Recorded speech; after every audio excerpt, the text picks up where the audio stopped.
네, 시사본부. 안녕하십니까. 배종찬의 시사본부 시작합니다.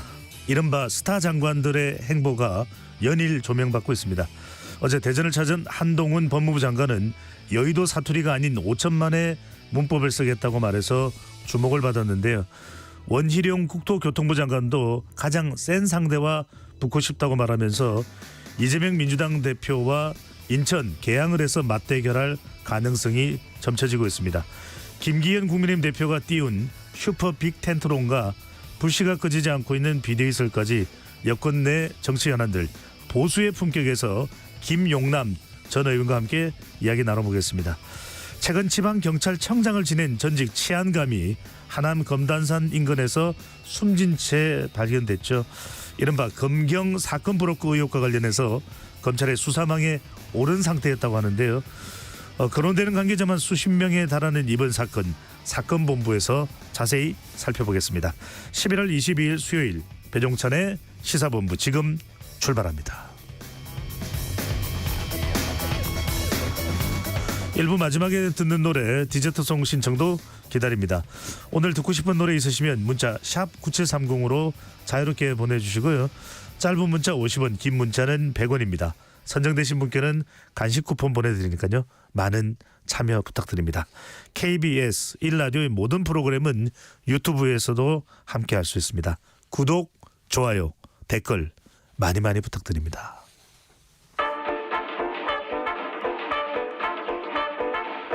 배종찬의 시사본부 한입뉴스. 오늘의 핵심 뉴스 한입에 정리하는 한입뉴스 시작합니다. 박정호 오마이뉴스 기자, 미디어인권연구소 문클의 이봉우 연구원 두 분과 함께합니다. 어서 오십시오. 안녕하십니까. 네.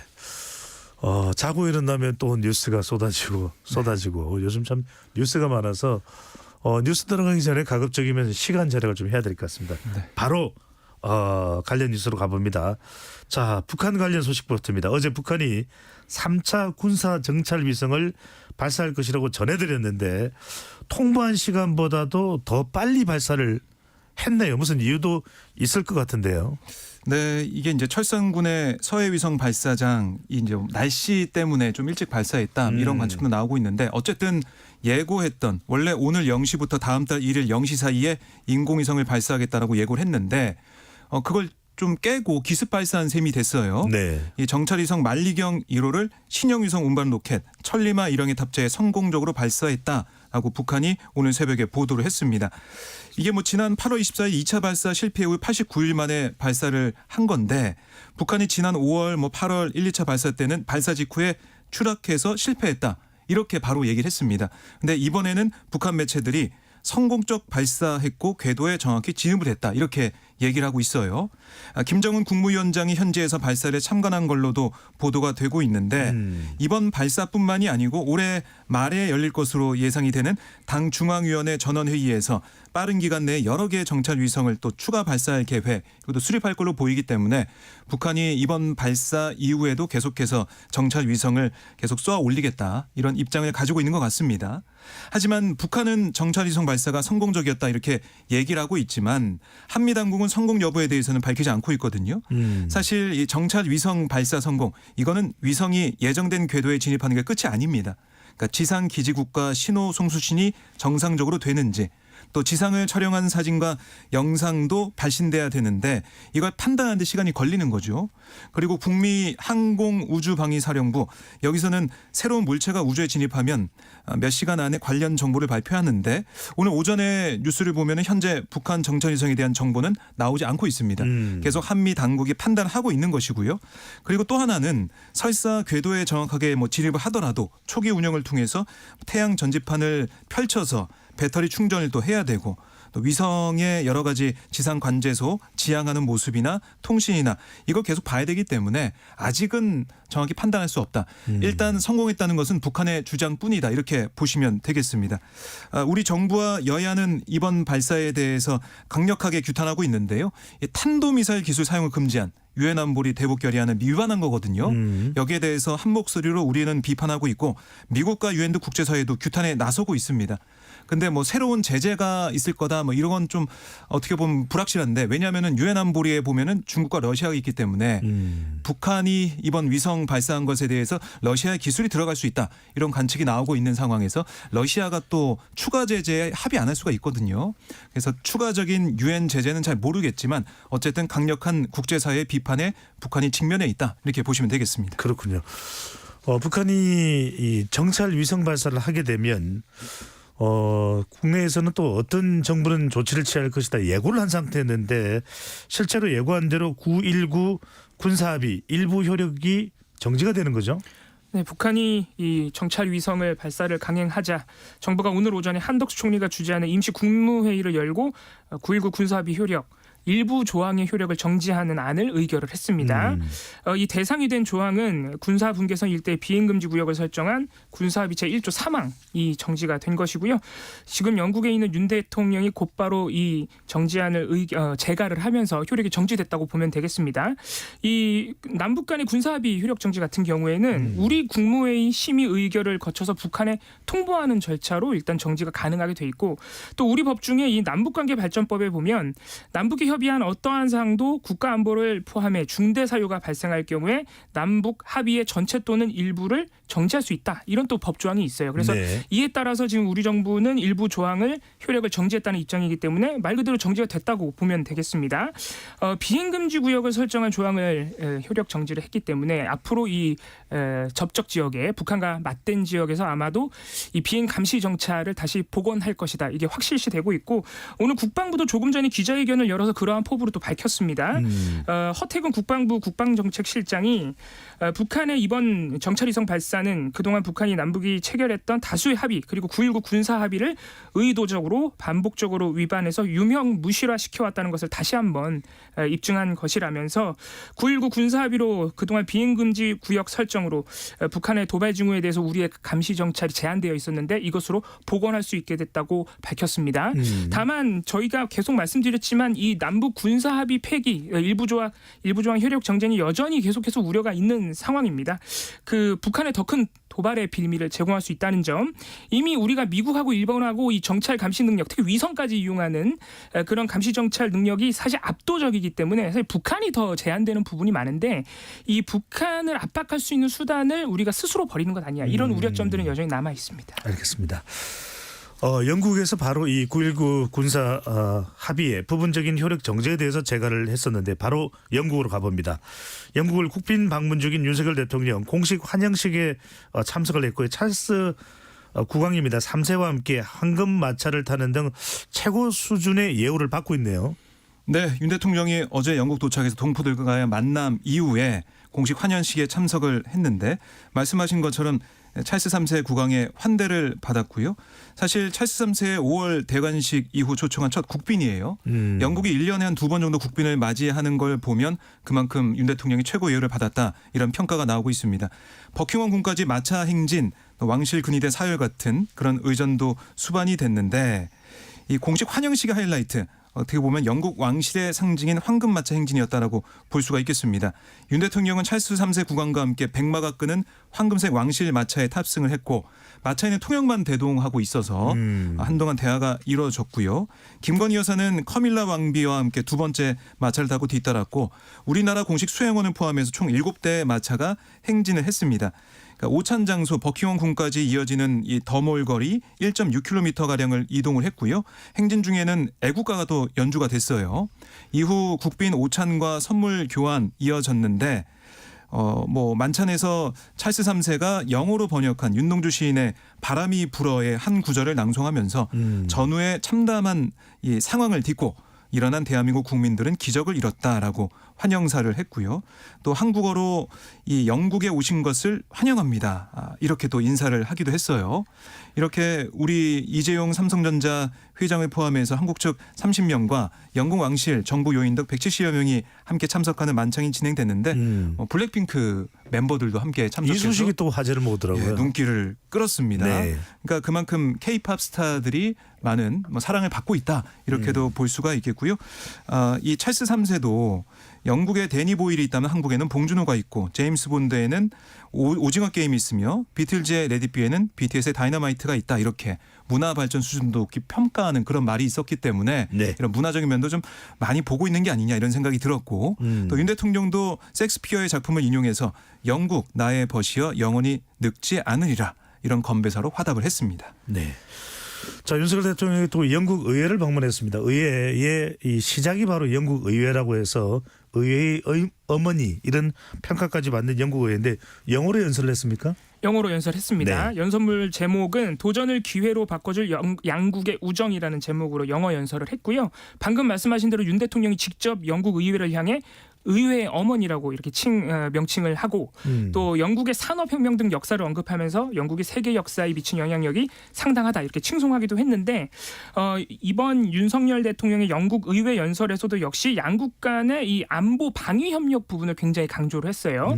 특히 이 북중러 견제하는 것을 목표로 하고 있는 인도 태평양 전략에서 협력 강화 이런 부분도 또 언급이 됐는데 윤 대통령 연설 내용 일부만 전해드리면 한국은 영국과 함께 인도 태평양 지역의 정치적 안보와 경제 안보를 튼튼히 하는데 앞으로 힘을 모으겠다. 올해 봄에 한미연합훈련에 영국군이 처음으로 함께 참여하기 시작을 했고 한영 간의 정보 공유, 사이버 안보 협력 체계가 계속해서 새롭게 구축되고 있다. 이렇게 강조를 했고요. 북한도 언급을 했습니다. 북한의 대량 살상 무기 위협에 대처하는 일, 또 북한의 가상화폐 탈취에 대처하는 일, 해킹 이런 부분에서도 양국 간의 공조를 강화하겠다는 입장을 밝혔고요. 경제협력 방안도 역시 윤 대통령이 제시를 했는데요. 2021년 한영 자유무역 협정이 발효된 이후에 더욱더 계속해서 활성화가 되고 있고 이번 회담을 통해서 공급망 그리고 디지털 무역의 협력 기반을 다져나갈 것이라고 밝히기도 했습니다. 윤석열 대통령 역시 영국 의회 연설이다 보니까 양국 간의 우호를 특히 강조하는 내용도 많았는데 역시 네. 이번에도 한국 전쟁과 관련해서 영국에 감사를 표하는 부분 그리고 이 구한 말에 이 영국의 선교사들이 한국에 들어와서 또 한국 국민들 그때는 이제 조선이었겠지만 도움을 준 부분들 이런 인물들의 이름을 하나하나 열거하면서 또 영국과의 우호를 강조하는 모습도 확인할 수 있었습니다. 네. 알겠습니다. 영국에서는 훈훈한 상황인데 자 이스라엘로 가봅니다. 임박했다고 알려졌던 이스라엘 하마스 간 인질 석방 및 교전 중지 협상이 합의됐다는 소식이 들어왔네요. 네, 오늘 이스라엘 강요 회의에서 이 임시 휴전안 통과가 되면서 또 인질 석방안이 통과가 되면서 휴전이 된 건데요. 이스라엘 정부는 하마스가 한 50명에 달하는 어린이와 여성 등을 휴전 4일간, 그러니까 나흘간 단계적으로 풀어주기로 했다라고 밝혔고 또 추가로 인질 10명을 석방할 때마다 휴전 기간을 하루씩 연장하기로 했다 이렇게도 밝혔습니다. 그러니까 이게 하마스에 좀 달려 있다는 겁니다. 휴전 기간이 연장될 수 있는 이 부분은 인질 석방과 연계가 돼 있기 때문에 하마스한테 공이 좀 넘어가 있다라고 볼 수가 있겠고요. 아울러 이스라엘은 수감 중인 팔레스타인 여성과 아동을 풀어주고 또 가자 지구의 연료와 인도주의적 지원을 허용하기로 했다라는 소식도 들어와 있는데 내일부터 아마 교전이 중단될 것 같아요. 사실 우려가 됐던 게 이스라엘 강요 회의다 보니까 일부 극우 정당 소속 강요의 반대 이걸 좀 어떻게 돌파할 것이냐 이런 우려가 좀 있었는데 이런 반대가 있었음에도 무난히 통과가 됐다라고 전해지고 있고요. 이스라엘은 계속해서 인질 석방에 최우선 순위를 둬야 된다 이런 국내 압력 또 해외에서는 계속해서 얘기했던 게 휴전 좀 해라. 교전 중재해라 이런 얘기 해왔지 않습니까? 특히 미국이 그렇죠. 그렇습니다. 근데 그런 압박을 계속 받아왔는데 그 압박에서 조금 이스라엘 입장에서 좀 벗어날 수 있다. 그리고 앞으로 하마스를 향한 이런 작전 이런 것도 좀 압박을 던 상태에서 휴전 이후에 할 수 있다. 이런 생각을 좀 한 것 같아요. 그리고 미국의 얘기를 좀 들어보면 앞으로 휴전이 어떻게 될지는 모르겠지만 휴전 이후에 교전 중지 이후에 전쟁이 재개가 되면 이스라엘이 계속 얘기했던 게 이겁니다. 휴전 기간 동안 하마스가 전열을 정비하고 또 새로운 무기를 만들어서 공격하면 어떡하냐 이런 얘기를 했는데 인도주의적 여러 가지 조치를 통해서 뭐 연료나 아니면은 지원이 들어가지 않습니까? 그럴 때 미국의 얘기는 뭐냐면 하나하나 다 따져보고 들여다보고 있기 때문에 하마스가 어떤 전력을 보강하거나 전열을 가다듬을 수 있는 그런 여지는 없다. 뭐 어떤 자원이 더 투입되거나 이럴 여지는 없다라고 계속 얘기를 하고 있어요. 그래서 휴전 이후에 전황도 이스라엘이 유리할 것이다. 이렇게 또 얘기를 하고 있던데 어쨌든 하마스가 인질을 더 석방할지는 좀 더 봐야 될 것 같고요. 그나마 계속해서 가자 지구의 인민 그 시민들의 또 인질들의 여러 가지 건강과 상태가 염려가 됐는데 일단 좀 한숨은 돌리게 됐다 이렇게 보시면 되겠습니다. 가자 지구는 한숨을 돌리게 됐다 이런 소식이 전해졌는데 반대로 이제 이스라엘의 북부입니다. 지도를 볼 때 이스라엘의 남쪽 부분에 이제 가자 지구가 있는 것이고 북쪽 국경을 접하고 있는 것이 바로 레바논인데 헤즈볼라가 있습니다. 이 헤즈볼라가 있는 레바논이 우려되는 곳인데 자 이곳에서는 또 이스라엘이 레바논 지역을 공격해서 민간인들이 숨진 것으로 알려지고 있고 또 확전 우려가 나오고 있네요. 네, 말씀하신 대로 지금 가자 지구에서 일단 4일 동안만이라도 교전이 중지되는 상황이지만 이스라엘 북부에 있는 이 헤즈볼라와의 교전 지역 그리고 동쪽에는 지금 시리아 내부에 있는 또 군과도 지금 교전이 벌어지고 있는 상황이죠. 모두 이란의 지금 지원을 받고 있다는 의심을 받고 있는데 여기는 지금 여전히 계속해서 교전이 되고 있는 겁니다. 거기다가 특히 레바논 내 이 헤즈볼라와 지금 교전을 벌이고 있는 이 북부 이스라엘 북부에서는 지금까지보다 훨씬 더 이 교전의 규모가 커지고 있다 그래요. 그 동안에는 서로 확전을 좀 자제하기 위해서 일정한 거리를 정해두고 반격하는 식으로만 이제 교전이 이루어졌는데 최근에는 굉장히 공격 범위가 넓어지고 이스라엘은 심지어 전투기를 동원해서 포격을 가하고 있다 그러니까 굉장히 이미 확전 위험이 높아진 상황에서 이 레바논과의 교전 과정에서 기자 2명과 민간인 1명 그러니까 민간인 피해 소식까지 전해지면서 지금 또 당연히 레바논 안에서는 굉장히 비판 여론이 높은 상황이고 이렇게 되면 확전될 우려가 있지 않느냐 얘기가 나오는 것인데 현지 시간으로 21일 레바논 언론이 보도한 내용이고요. 이스라엘이 레바논 남부의 타이르 하르파 마을을 포격하면서 레바논 알 마야딘 방송국 직원 2명 그리고 민간인 1명 등 3명이 숨졌다고 보도를 했습니다. 특히 이 기자 2명이 숨졌다고 알려진 알 마야딘 방송 같은 경우에는 이스라엘이 의도적으로 기자들을 표적 삼아서 공격한 것으로 보인다라고 주장하면서 지금 분노를 표하고 있기 때문에 역시 우려가 되는 부분이고요. 지금 벌써 10월 8일부터 사실 그러니까 하마스의 기습이 이루어진 바로 다음 날부터 지금 6주 동안 이 헤즈볼라와 이스라엘 간의 교전이 계속되고 있는데 앞으로 이 부분에서도 이 교전 중지와 같은 국제적인 호소나 좀 중재가 필요하지 않느냐. 특히 유엔에서는 계속 여기서 지금 민간인 피해가 발생할 가능성이 굉장히 커지고 있다고 우려하고 있거든요. 또 국제사회가 가자지구뿐만 아니라 다른 확전 우려 지역까지 좀 중재를 나서야 되는 그런 상황이 됐습니다. 그렇습니다. 레바논의 헤즈볼라와 이스라엘 사이에는 뿌리 깊은 또 앙숙 관계가 있기 때문에 앞으로도 전쟁이 커지는 것 아닌가 우려가 나오고 있습니다. 자, 이 시각 교통 상황 알아보고 한입뉴스 이어가겠습니다. 이승미 리포터. 네, 이 시각 교통 상황입니다. 점심시간 따라 전체적으로 통행량은 줄었는데요. 돌발 상황 여파를 받는 곳이 많습니다. 경부고속도로 서울 방향으로 오산 나들목 조금 못 간 곳에서 차량 석 대가 부딪힌 사고 처리 작업을 하고 있습니다. 1, 2차로가 차단되고 있고요. 3km 구간 정체입니다. 사고 지점 이후로는 수월하다가 달래내곡에서 반포 사이 밀리고 있고요.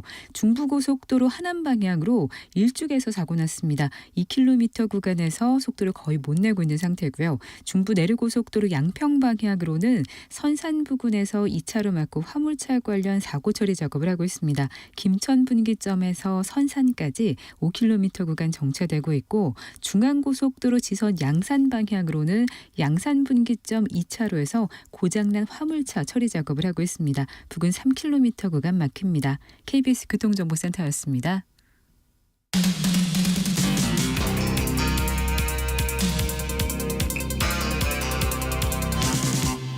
배종찬의 시사본부. 이봉우 연구원 박정호 기자와 함께 한입뉴스 이어가겠습니다.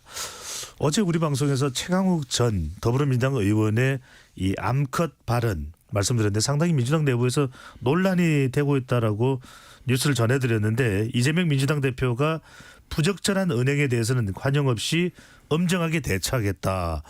민주당에서 당원권 정지 징계가 내려졌나요? 그렇습니다. 이재명 대표가 어제 SNS에 언행은 언제나 국민의 입장에서 국민의 눈높이에 맞춰져야 하고 또 그렇게 평가된다. 국민의 공복으로서 부적절한 언행에 대해서는 관역 없이 엄정하게 대처하겠다. 이렇게 강조를 했어요. 그러면서 태도가 본질이다. 정치인에게 말 한마디는 천근의 무게를 지녔다. 이렇게도 계속해서 강조를 했는데 홍익표 원내대표도 오늘 당 최고위에서 어떻게 얘기를 했냐면 이 당 소속 의원들과 정치인들의 사려 깊지 못한 언행으로 국민들에게 상처를 드리고 당의 입장과 관계없는 무분별한 주장으로 혼란을 드린 것에 대해서 원내대표인 제 책임이 크다. 진심으로 사과드린다. 이렇게 또 공개 사과를 했어요. 그에 앞서서 홍 대표가 BBS 라디오에서는 일벌백계 차원의 당차원의 조치가 있냐 이런 질문에 저는 필요하다고 본다 이렇게 답을 하기도 해서 최강욱 전 의원한테 징계가 내려진 게 아니냐 이런 관측이 나왔었는데 말씀하신 것처럼 오늘 최고위에서 최 전 의원에게 당원 자격 6개월 정지 징계를 내렸습니다. 사실은 이게 윤리심판원을 거쳐서 원래 징계가 나가는데 즉결 처분을 했네요. 그렇습니다. 근데 이게 당원 단계에 보면은 당 대표 이 뭐 기타 이제 비상한 시기에 당 대표가 중대하고 현저한 징계 사유가 있거나 그 처리를 긴급히 하지 않으면 당에 중대한 문제가 발생할 우려가 있다고 인정한 때에는 최고위의 의결로 징계 처분할 수 있다. 규정이 되어 있습니다. 그만큼 민주당에서 이번 사안에 대해 엄중하게 받아들이고 있다. 좀 빨리 이걸 수습해야 되는 사안으로 보고 있다 이렇게 볼 수가 있겠고요. 오늘 최고위에서 비공개 회의 시간에서도 당내 인사들의 발언이 논란이 되고 기강의 해이함이 드러나고 있는데 이게 당에서 볼 때 큰 부담이고 위기의 시작이다. 경계심이 없고 느슨해졌다는 방증이다. 이대로는 안 된다. 당직자와 의원들이 경각심을 갖고 전환의 계기로 삼아야 한다. 이런 발언이 이어졌다고 해요. 네. 그만큼 민주당이 이 사안에 있어서 고개를 숙이고 빨리 이 사안을 좀 수습을 하고 총선에 대비해야겠다 이런 판단을 한 것 같습니다. 네. 자, 민주당 지도부는 난색을 표명하고 있지만 민주당 내에서는 또 윤석열 대통령 탄핵 이야기가 나와서 또 논란이 되고 있네요. 그렇습니다. 이 민주당 내 철험회라는 모임이 있죠. 네. 여기 주축이 된 민형배 김용민 의원이 사실 이 검찰 권력의 남용이나 검찰 범죄를 중심적으로 다루고 있고 그래서 최근에 이제 현재 검사 탄핵 소추안을 추진한 바가 있는데 철음회가 더불어민주당의 초선 의원이 주축이 그렇습니다. 된 초선 모임이죠. 네.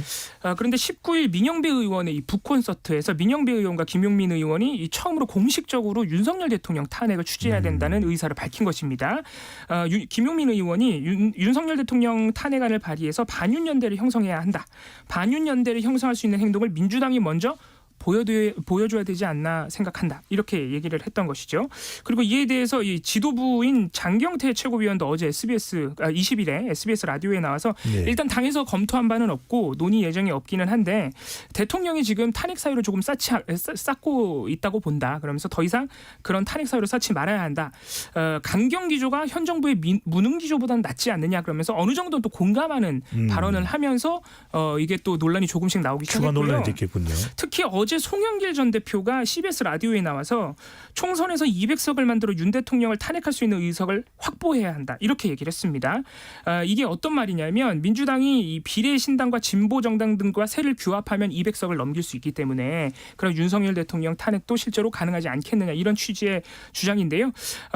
말씀하신 대로 지금 당 지도부에서는 난색을 표하고 있습니다. 어제 윤영덕 원내대변인은 논란이 되는 발언을 자제해줬으면 한다 하면서 아예 자제를 촉구를 했고요. 또 김종민 의원 같은 경우에는 라디오에 나와서 탄핵에 대해서는 국민들이 결정하는 것이고 민주당 지지율이 현재 30% 내외를 오가고 있는데 탄핵을 추진하려면 적어도 50%에 가까워져야 추진이 가능하지 않겠느냐 이렇게 또 자제하는 목소리를 내기도 했는데요. 민주당 지도부 입장에서는 일단 아무리 탄핵 사유가 있다고 하더라도 이 탄핵이라는 정치적으로 엄중한 사안을 너무 이제 빠른 시일 안에 좀 많이 한다는 지적을 감안할 수밖에 없고 특히 송영길 전 대표가 이 비례정당을 언급했잖아요. 그래서 네. 이 윤석열 대통령 탄핵을 명분으로 해서 예를 들어서 뭐 송영길 비례신당이라든가 조국 전 장관 비례신당 이런 거 나오는 것 아니냐라는 또 예상들이 나오다 보니까 그런 부분이 총선에서 중독층 표심을 잡기에는 오히려 불리할 수 있다. 이런 우려가 또 민주당 지도부에는 있는 것으로 보입니다. 네, 그렇군요. 자, 내년 총선 앞두고 여의도 정치권 숨가쁘게 돌아가고 있습니다. 이번에는 한동훈 장관 이야기 해보겠습니다. 어제는 대전을 찾았던 한동훈 장관이었는데 총선 출마 관련해서는 여전히 말을 아끼고 있습니다. 그렇지만 또 흥미로운 발언을 했는데 일단 한동훈 장관의 발언부터 듣고 오겠습니다. 여의도에서 일하는 300명만 쓰는 고유의 어떤 화법이나 문법이 있다면 그건 여의도 문법이라기보다는 여의도 사투리 아닌가요? 저는 나머지 5천만이 쓰는 언어를 쓰겠습니다. 여의도 사투리 어떻게 해석을 해야 될까요?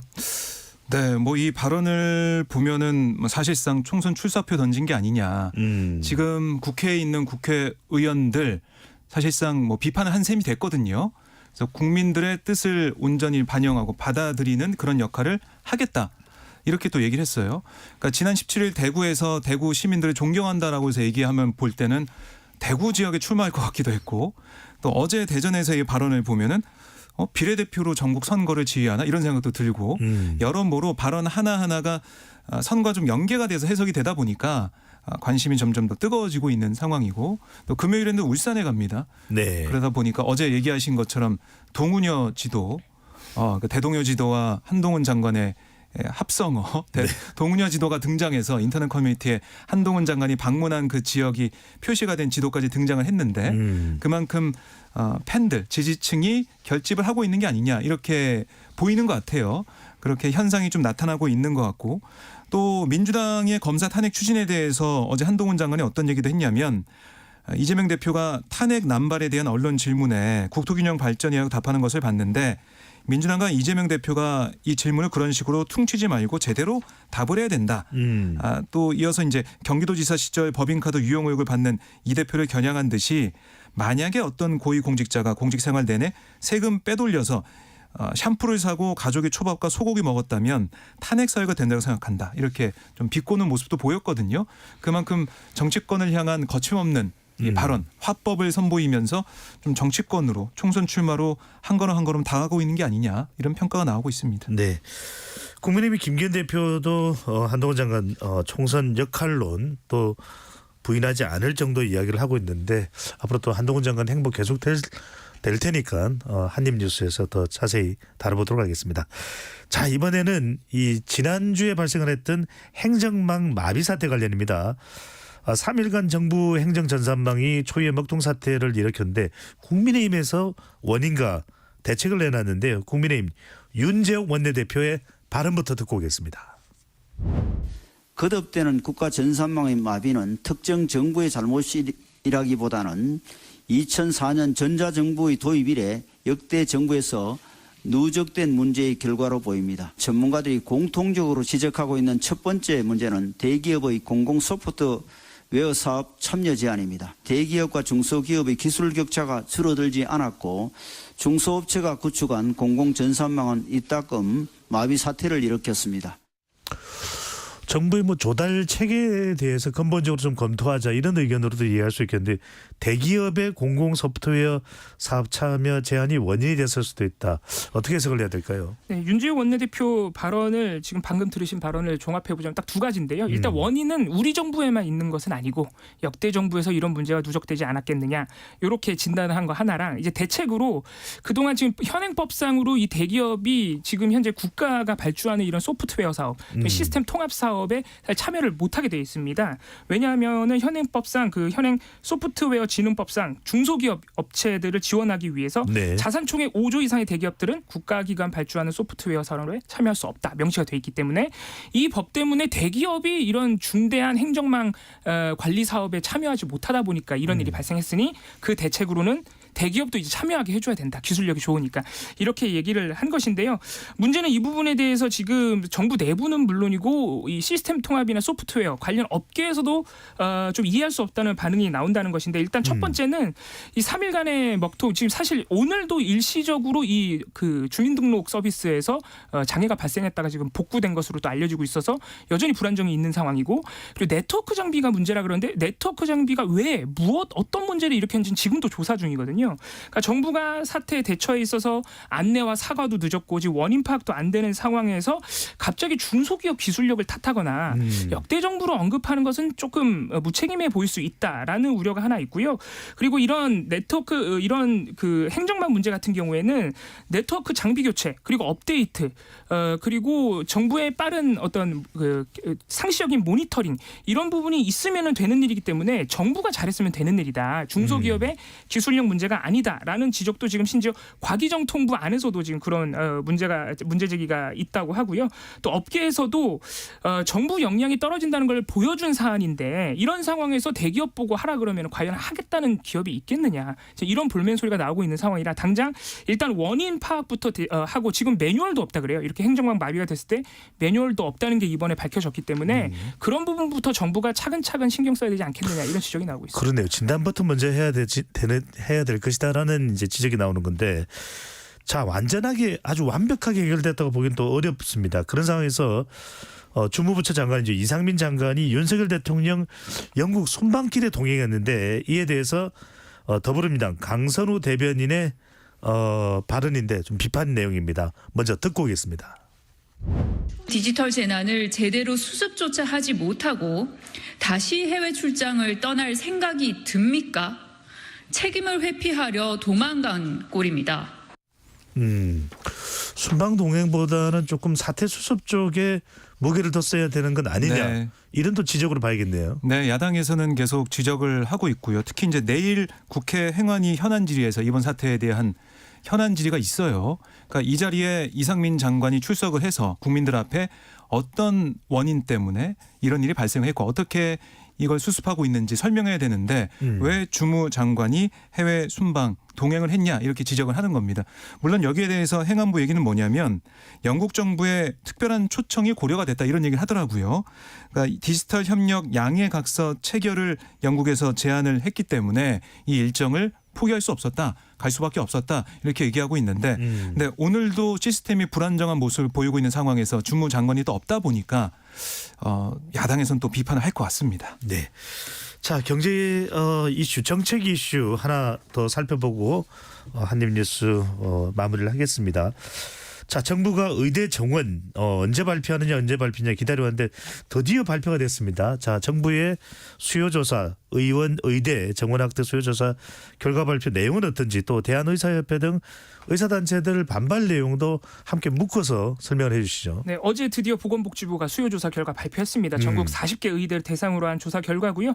2025학년도 입시에서 증원을 희망하는 그 폭은 최소 2,151명, 최대 2,847명으로 나타났고요.